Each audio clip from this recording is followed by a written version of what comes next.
Good afternoon. 4:06 now. News Talk 105.9 WMAL. Coming up, Victor Davis Hanson is here this hour, and Ryan Gerdusky talks to us about all that election data coming up at 5 o'clock. You can join us at 888-630-9625, 888-630-WMAL. As we speak, Kamala Harris is in the midst of getting a tongue bath from NBC's Hallie Jackson. She's not doing anything today. She went out, I'm going to hang out with Hallie Jackson. Yeah, I'm sure that'll be a riveting interview. And then coming up this same hour, she's supposed to sit down for another interview with Telemundo's Julio Vaquero. So that's exciting. No campaign events today for Kamala. 14 days to go. She figured she'd sit this one out. Maybe she needs a break. She's got to recover. Meanwhile, President Trump in Doral, Florida today, he noticed Kamala's not on the campaign trail. I was going to hit her really hard on the trail today, but now I don't have to because she's off. She's off. No, I can't get over it. Who the hell takes off? You have 14 days left, and she'll take a couple of more days off, too. You know why? She's lazy as hell, and she's got that reputation. She's a radical left lunatic. She's further left than Bernie Sanders or Pocahontas. Now, Pocahontas... You know what Bernie's doing today? Bernie's up in the Northeast campaigning with Biden. Like, why? They're up in Vermont, right? Are they in Vermont today? New Hampshire today. Excuse me. That makes more sense. I figured maybe Bernie was staying home. They're in New Hampshire today campaigning. I don't know how much more sense it makes, though, honestly. Biden is in New Hampshire with Bernie Sanders? What is even happening? Anyway, so Trump keeps digging at her. He's trying to figure out who's further to the left. And whether it's Pocahontas, Bernie, or Kamala. Pocahontas. Now, Pocahontas, because I think, is Pocahontas further left than Bernie? Just about, right? It's close. It's close. Who the hell cares, right? Rick says, I don't know. But they're out there. But she's furthest left. We can't have a person. She's a Marxist. Yes, that's President Trump at a Latino event in Doral. And Miami, and it's going great. Everyone seems super pumped. They love the digs at Elizabeth Warren, Pocahontas. And here's a little more President Trump going off on the woman who's not even campaigning. 14 days to go. There's something wrong with him. Honestly, there's something wrong, and there's something wrong with her too. She's slow, low IQ, something. I don't know what the hell it is, but they lie. We don't need another low IQ person. We had one for 4 years. We don't need another one. But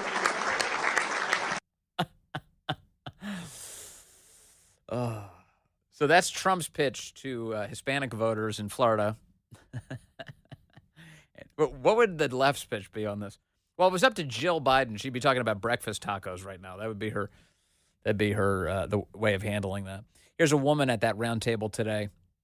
In Miami. It was such an honor to work for you at the White House all 4 years, and I got a front row seat of how much you cared about the Latino community, and you delivered results, and you didn't pander to us. You gave us opportunity, and that's what we want. You know, we want the American dream. My mother was born in Mexico, my dad was born in Brooklyn with very humble means, and they worked very hard and achieved the American dream. So that's how what other country could a little girl from East LA make it to the White House to work for President Trump?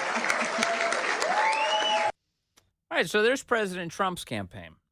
He's meeting with people all across the country, doing another event with Latino voters now in South Florida. What is the Kamala Harris campaign doing? Well, she's sitting out the campaign events today, as I mentioned. And they've been campaigning with Liz Cheney. Who does Liz Cheney appeal to? What's the Cheney vote look like? What is that about? What is that about? That strikes me as merely a play to try and make the left feel good that they collected someone who once called themselves a Republican. But who does that appeal to if not already Kamala Harris voters? I can't think of a single person. Is there some vote out there that's like, I'm waiting to see who's going to get us into more wars? Like, oh, good. Liz Cheney's endorsing Kamala. I'm going with that. Even Jon Stewart is scratching his head about all of this. He brought Tim Walz on his once-a-week Daily Show yesterday, and Here's how that went. The Cheney thing. Do we really have to do that? Look, it goes broader than that. Look, Bernie Sanders, Dick Cheney, Taylor Swift. No. That one. Oh, the shooting? No. Having the Cheneys on board? Nah. You can't Dick Cheney or Taylor Swift. No.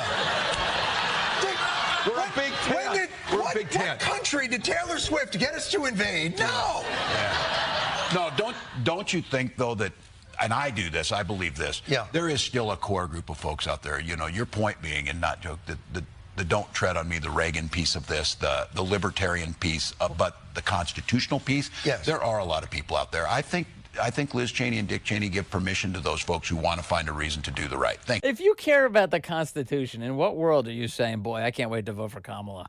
That's insanity. The libertarian piece of this. Oh, yeah, she'll be the small government libertarian. Sure, that'll happen. Yeah, that's going to be great. It's going to be wonderful. So even Jon Stewart's like, what? Cheney? Yeah. And then Kamala was on stage yesterday with Liz Cheney and Maria Shriver. And Maria Shriver had to warn the audience that they really weren't allowed to ask meaningful questions because the questions have been predetermined. You're not, unfortunately. We have some predetermined questions, and hopefully I'll be able to ask some of the questions that might be in your head. Hopefully I might accidentally ask the question that you're interested in. Sorry, this event is pre-scripted, so no shot for you. No voter involvement here.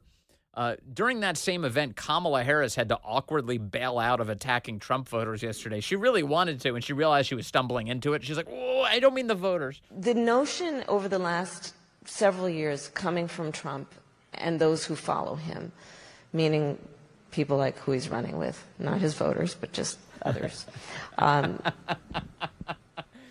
No, if you vote for him, that's not who I'm talking about. Just the people who support him. What? The notion that the measure of the strength of a leader is based on who you beat down. It's just wrong-headed. No, it's about who you imprison. And we have a high score. We're doing great. Kamala Harris's campaign. We've been arresting our political opponents like it's going out of style. And it's been a big success. A big success. So that's Kamala Harris's campaign. And that's also why they're losing. Now, there's quite a bit of panic about this, so much so that the global elite are getting involved. You may have been following the fact that the British Labour Party has dispatched its own reinforcements to the Kamala Harris campaign. So lefties in the UK have decided, the lefty political establishment in the UK has decided that they're going to get themselves involved in our political campaign by sending door knockers, hundreds of door knockers into the United States to campaign for Kamala Harris. And this was recently, this was a couple days ago. The British Labour Party, National News Desk reporting, is sending staff to campaign for Harris in U.S. swing states. The left-leaning British Labour Party is sending nearly 100 members to the U.S. battleground states to campaign for Vice President Kamala Harris ahead of the presidential election. Sophia Patel, head of operations for the Labour Party, shared the plans via LinkedIn last Wednesday. She claimed current and former party staff will target key swing states like North Carolina, Nevada, Pennsylvania, and Virginia. Quote, I have 10 spots available for anyone available to head to the battleground state of North Carolina. We will sort your housing, Patel offered in the Post. Patel also noted that she plans to arrive in the U.S. 2 weeks prior to the election and stay in Washington, D.C. for a few days afterward. 2 weeks prior to the election. Let me check the calendar, Corey. I think that's today. So maybe this Sophia Patel is listening to us right now. Maybe this fine British Labour Party member who would like to meddle on our elections is listening. And Sophia, if you are, 888-630-9625, 888-630-WMA. I would love to chat with you about your election meddling and what you hope to accomplish here and why it's okay now, why it's okay for the left to coordinate with the Brits to try and seize the election for Kamala. Patel's profile, the National News Desk reports, shows that she previously spent time in the Hillary Clinton campaign from October to November of 2016. Oh, so she's done it before. She included the description, quote, traveled to the U.S. to campaign for Clinton in the presidential election. That brings us to today's story about other ways that other Brits are interfering in our election. Paul Thacker and Matt Taibbi, journalists both, have a story up today on Substack. Headline, Election Exclusive, British advisors to Kamala Harris hope to, quote, kill Musk's Twitter. Kill Musk's Twitter. This doesn't say hope to help her win the election. This says they're trying to destroy a platform dedicated to free speech.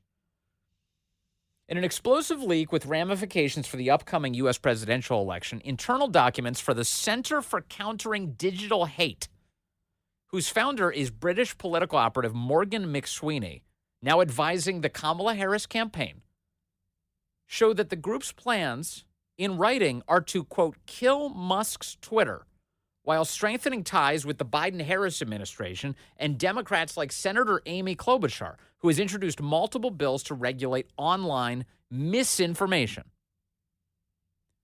The Center for Countering Digital Hate is the anti-disinformation activist ally of Prime Minister Keir Starmer's Labour Party. The Labour Party. They keep showing up in this, don't they? And a messaging vehicle for Labour's neoliberal think tank called Labour Together. Both the Center for Countering Digital Hate and Labour Together were founded by Morgan McSweeney, a Svengali credited with piloting Starmer's rise to Downing Street, much as Karl Rove is credited with guiding George W. Bush to the White House. The Center for Countering Digital Hate's documents carry particular importance because McSweeney's Labour Together political operatives have been teaching election strategy to Kamala Harris and Tim Walz. She's colluding with a foreign power, everybody, just to be really clear about what we're reading here. Leading Politico to call Labor and the Democrats, quote, sister parties.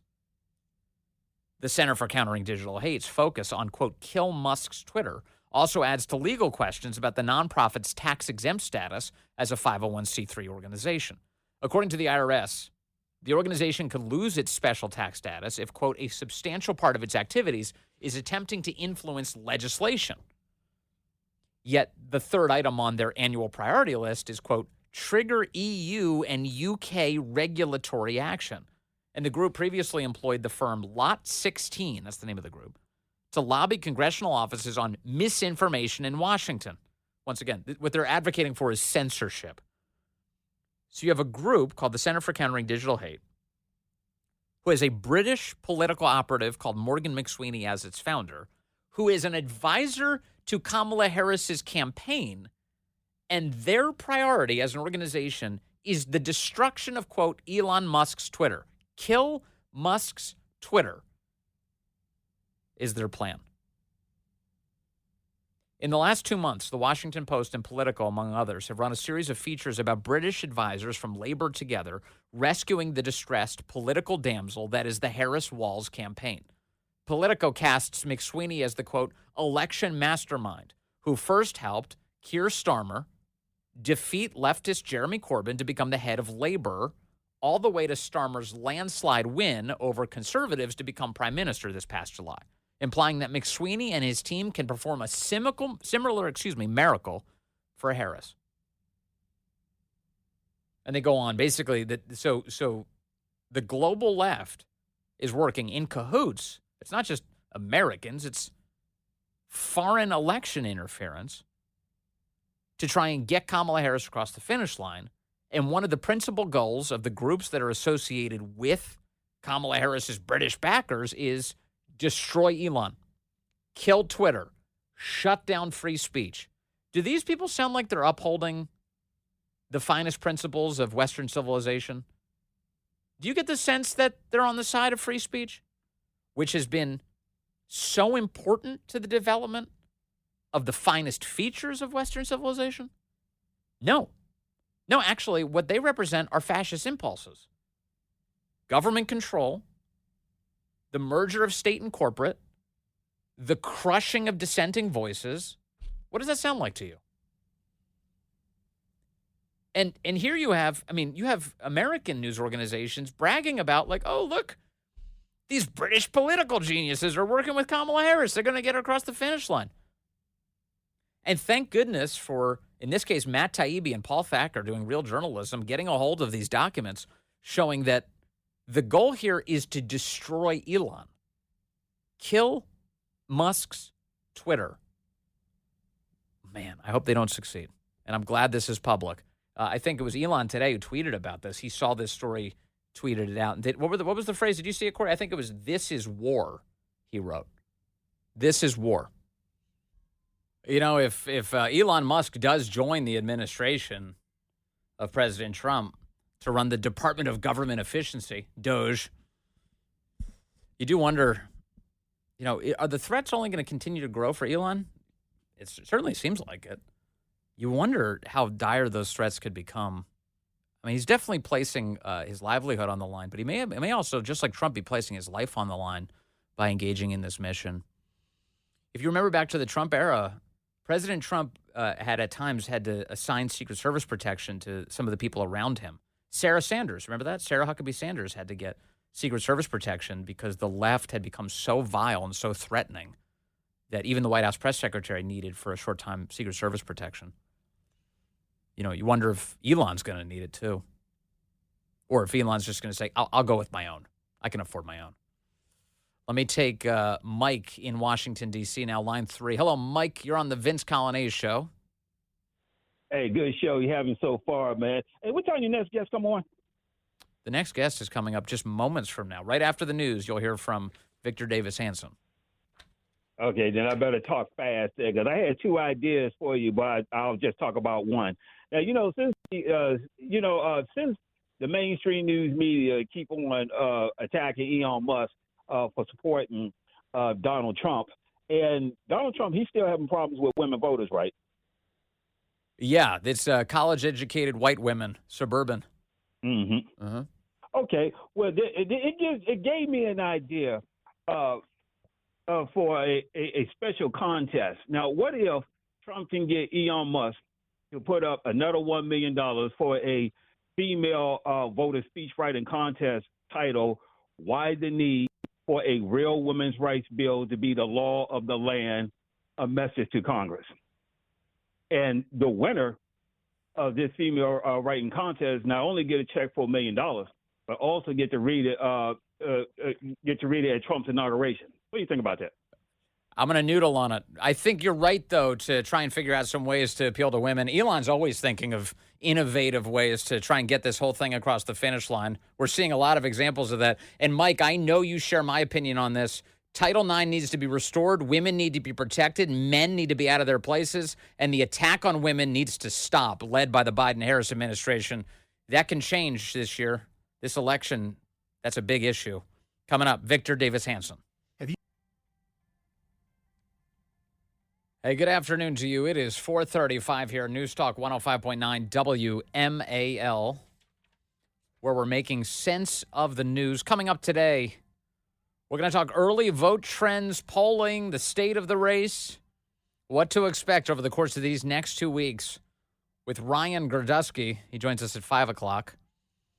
And you can join us at 888-630-9625, 888-630 WMAL. We're hoping to get in touch with Mr.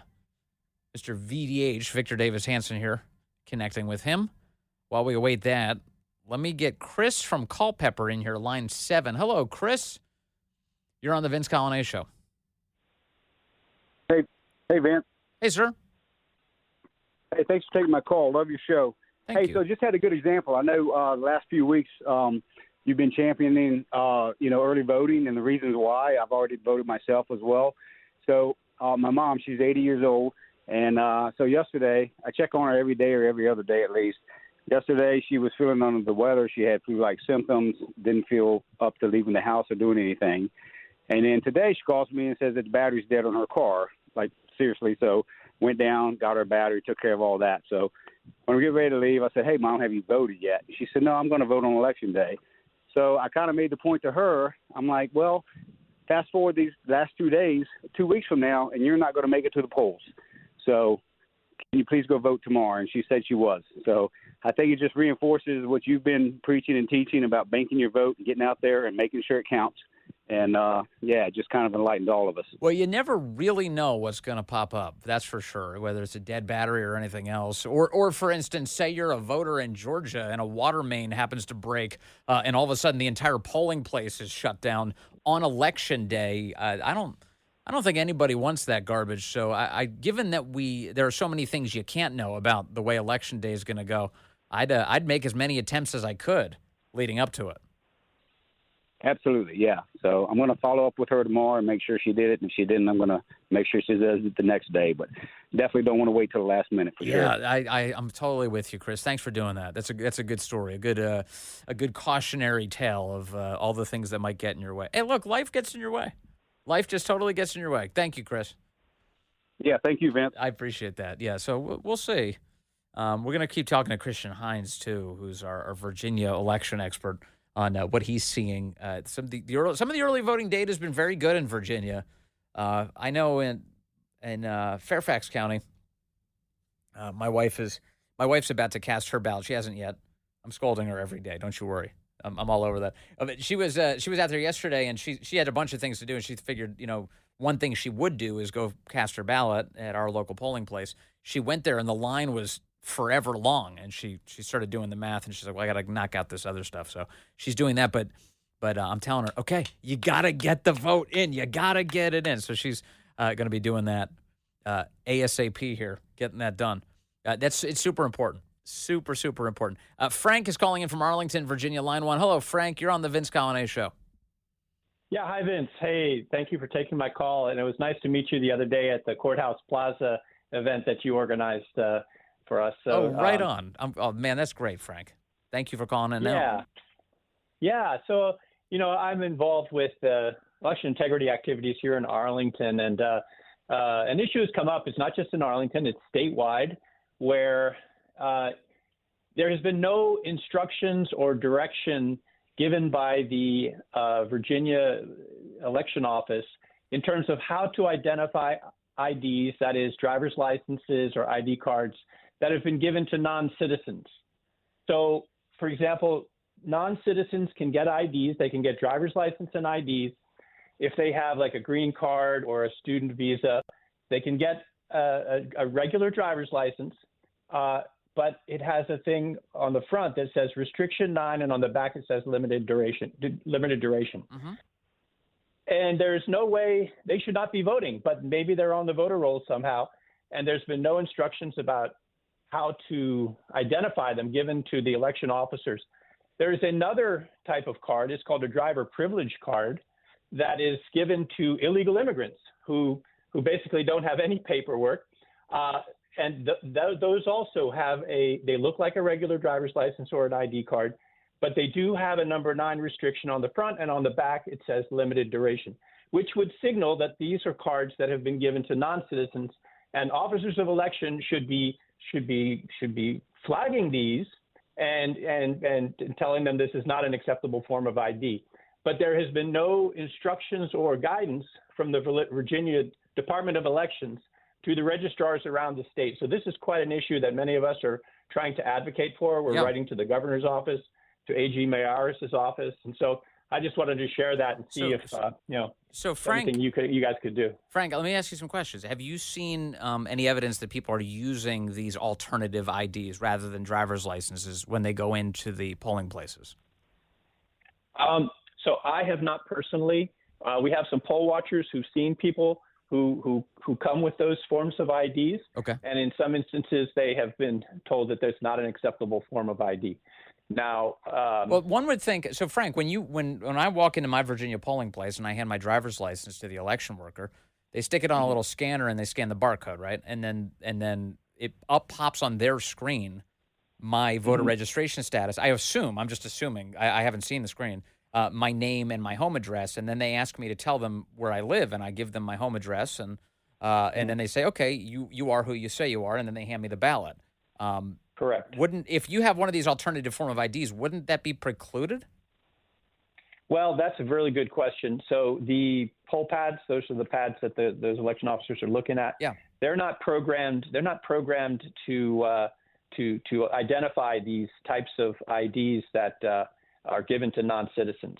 So the same thing would show up for them. Now, this assumes the person is on the voter roll. Right. So somehow they got on the voter roll.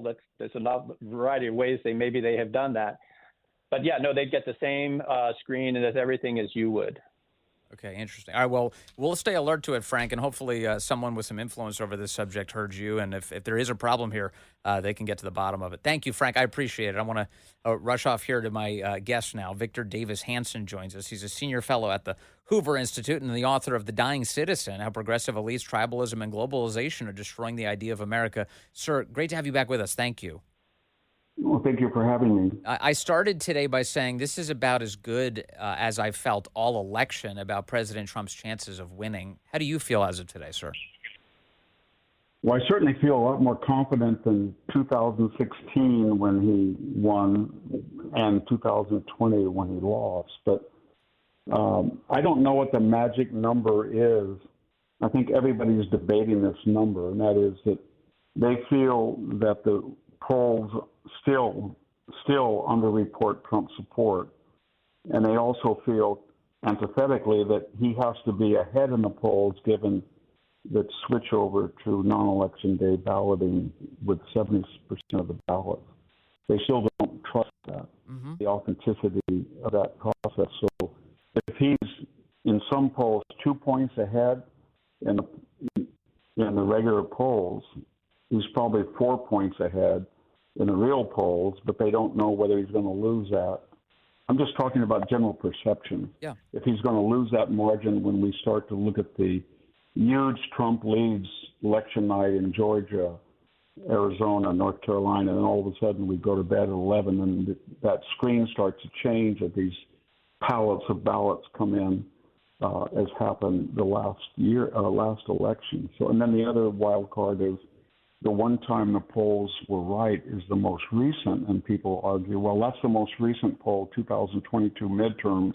They got it right. They finally figured out what they did wrong, and then the counter argument was, no, they're still doing it wrong because Trump wasn't on the ballot in 2022. Yes. So there's all these uncertainties, but if the trends continue at the same rate of improvement that he's at now for the next 2.5 weeks, I think he'll win. You know, one of the features of those last few Trump elections is that pollsters kept saying that there were shy Trump voters out there. In other words, people who supported Trump in the ballot box but didn't really want to say so out loud, perhaps even to their neighbors.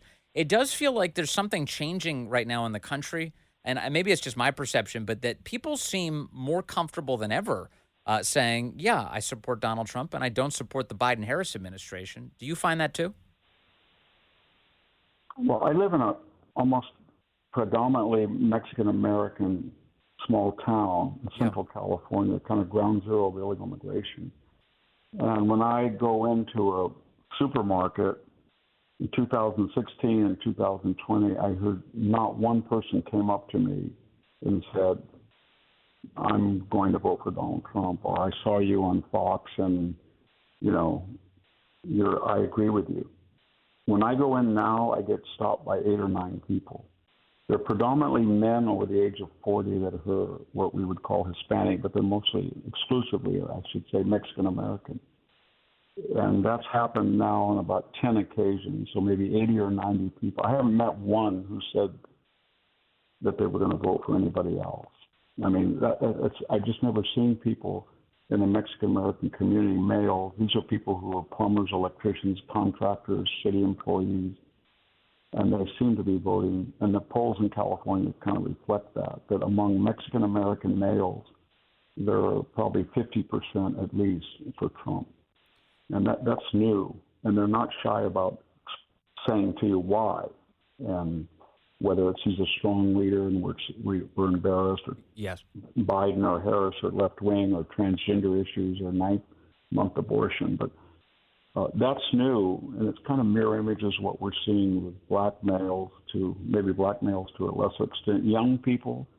I have a son who's a teacher. He's 40 years old, married, happy, but he has a coterie of male teachers. They play sports together on weekends and stuff like most guys.